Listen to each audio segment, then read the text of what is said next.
प्यारे बच्चों नमस्कार।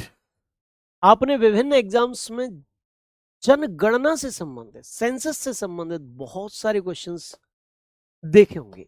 आज इस वीडियो के अंतर्गत मैं चर्चा करने वाला हूं लिंगानुपात। ये जनगणना से संबंधित एक कॉन्सेप्ट है जहां से प्रीवियस ईयर्स में बहुत सारे क्वेश्चंस आए हैं और भविष्य में भी आने की संभावना रहेगी। तो सबसे पहले तो प्यारे बच्चे हम लोग यही चर्चा करेंगे कि आखिरकार लिंगानुपात क्या होता है। यहाँ पर एक इमेज लगा हुआ आपके सामने, मेल फीमेल। कहने का सीधा सीधा सेंस यहाँ पर यह है कि 1000 मेल्स पर फीमेल्स की संख्या या प्रति 1000 पुरुषों पर महिलाओं की संख्या जो होती है उसी को हम लिंगानुपात कहते हैं। यहाँ पर देखिए, प्रति 1000 पुरुषों पर महिलाओं की संख्या लिंगानुपात कहलाता है। अच्छा, अब एक बात आती है कि जनगणना 2011 के अनुसार जो संपूर्ण भारत है उसका लिंगानुपात क्या रहा।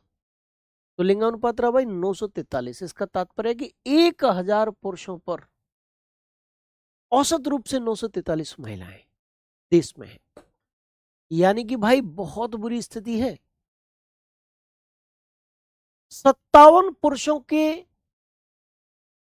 विवाह की संभावनाएं बहुत कम है 1000 में से 57 पे खतरा मंडरा रहा है भाई।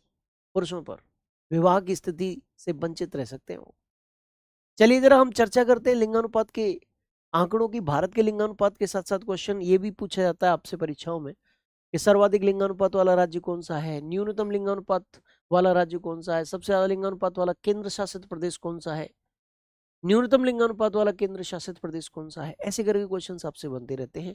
तो उन क्वेश्चंस की चर्चा जरा हम करते हैं। यहाँ पर एक टेबल मेरे पास मौजूद है बच्चे। यहाँ पर सर्वाधिक लिंगानुपात वाले राज्यों के नाम दिए गए हैं। भारत में जनगणना 2011 के अनुसार सबसे ज्यादा लिंगानुपात केरल में देखने को मिलता है। 1000 पुरुषों पर औसत रूप से 1084 महिलाएं हैं।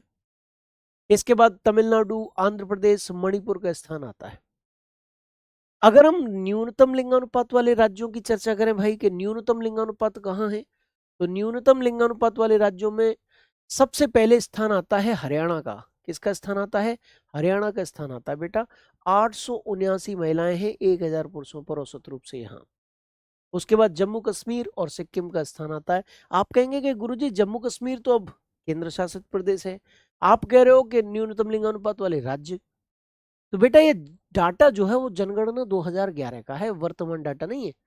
जम्मू कश्मीर केंद्र शासित प्रदेश कब बना था? 2019 के अधिनियम के द्वारा। लेकिन ये डाटा कब का है? 2011 का है।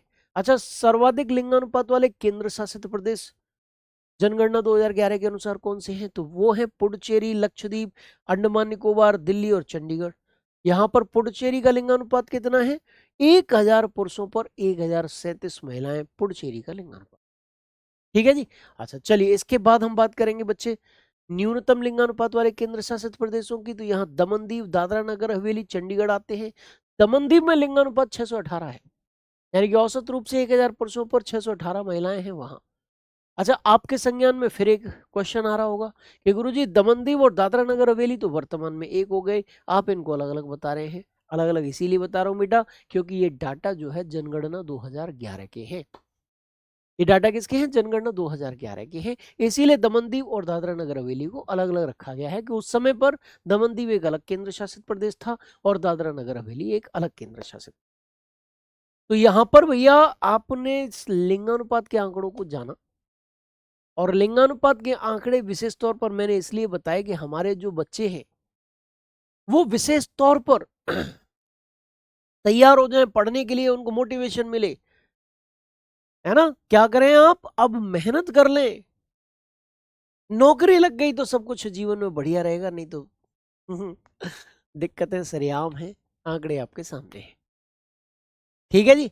चलिए, अच्छा महिलाएं भी यानी कि लड़कियां भी ऐसा ना करें कि भैया अब हमारा तो शादी हो ही जाएगी, हम क्यों तैयारी करें। आपको भी अपने सपनों को साकार करने के लिए, माता पिता के नाम रोशन करने के लिए और भविष्य में एक सुनहरा भविष्य पाने के लिए तैयारी को लगातार जारी रखना है। सरकारी नौकरी को प्राप्त करना है, सपनों को साकार करना है। इन्हीं शब्दों के साथ जय हिंद।